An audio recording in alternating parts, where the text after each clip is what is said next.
हैं कि जमशेद चीमा जो पाकिस्तान तहरीक इंसाफ का एक बब्बर शेर है, जिसके ऊपर बम बनाने तक का इल्ज़ाम लग चुका है, जो मुल्क की मैशत का एक बहुत बड़ा सतून है, एक बड़ा बिजनेसमैन होने के साथ एक बहुत जहादीदा सियासतदान है, आज उनकी ही बेगम जो एक बब्बर शेरनी का किरदार अदा कर रही हैं और एक हरावल दस्ते को लेके आगे चल रही हैं, स्पोक्समैन पाकिस्तान तहरीक इंसाफ है, अपनी गिरफ्तारी देने के लिए मुसर्रत जमशेद चीमा यहाँ पर मौजूद है। बिल्कुल मौजूद हूँ और मैं इनको बताना चाहती हूँ, आप चादर और चार दीवारी का तकद्दुस पामाल करने का आपको शौक था, आपको हमें डराने धमकाने का शौक था। आज हमने आपके सारे शौक बमासूद लुटा दिए, पूरे कर दिए। अब हिम्मत है राना सनाउल्लाह, तुम्हें बड़ा शौक था, मरियम मिस्त्री को बड़ा शौक था, मरियम फ्राइंग पैन को बड़ा शौक था हमारा इलाज करने का, बंदोबस्त करने का।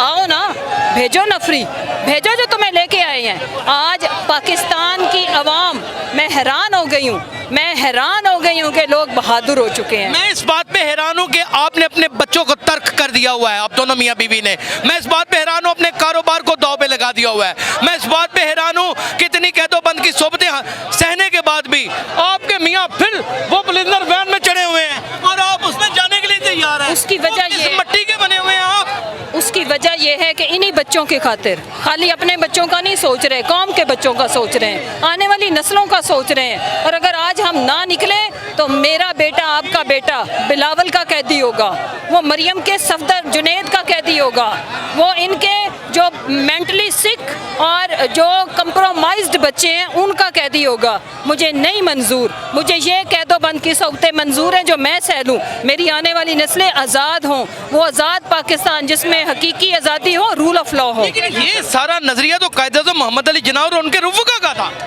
यही तो वजह है कि पाकिस्तान आज़ाद नहीं हुआ। आज दोबारा से हम 72 सालों 75 के बाद क्यों आज़ादी मांग रहे हैं और उसी नजरिए को लेके चल रहे हैं। उसकी वजह ये कि पाकिस्तान वो है ही नहीं जो बनाया गया था। हमें वही पाकिस्तान चाहिए जिसके लिए लाखों जानों ने कुर्बानी की थी।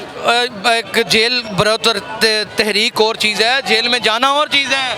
वहाँ पे ना ख़वातीन को मेकअप मिलता है, ना खाने पीने के लिए मर्जी की चीज़ें मिलती हैं, ना मेडिसिन मिलती हैं, और पॉलिटिकल विक्टिमाइजेशन में तो बड़ी ज़्यादती होती है। देखें, फ्राइंग पैन तो मिलता है ना।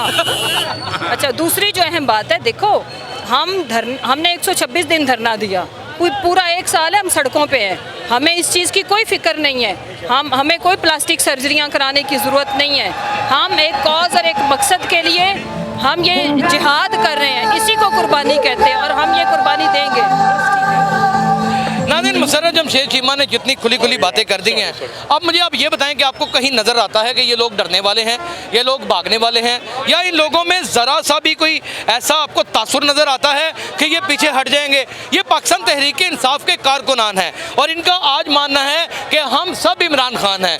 जब इस जज्बे के साथ, इस वलवले के साथ, इस जोश के साथ इस तहरीक को आगे लेके चलने के लिए हर फर्द निकल जाता है तो तहरीकें खुद ब खुद कामयाब हो जाती हैं। यानी कि कामयाबी मिल चुकी है। वो जुबैर नियाज़ी इस वक्त हथकड़ियाँ पहन के बाहर निकल आए हैं और वो कह रहे हैं पुलिस के पास जाके कि मुझे गिरफ्तार करो, लेकिन पुलिस कहती कि असी तेनों गिरफ्तार नहीं करना, असी तेनों गिरफ्तार नहीं करना, साड़ी इस टाइम गिरफ्तारी का मरकज़ कोई हो रहे, असी तेनों गिरफ्तार नहीं करना, असी किसी सूरत गिरफ्तार नहीं करना।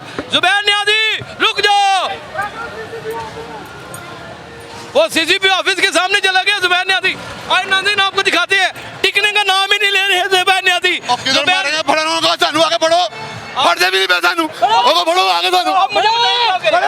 जुबैर नियाज़ी टिकने का नाम ही नहीं ले रहे, इतनी मारे भी खाई हैं, इतनी कैदें भी काटी हैं और पर्चे भी करवा लिए हैं, और किस तरह का यानी कि अंदर खून है, कैसा जो जज्बा है। ये हकीकी आज़ादी की तहरीक है, ये हकीकी आज़ादी की तहरीक है।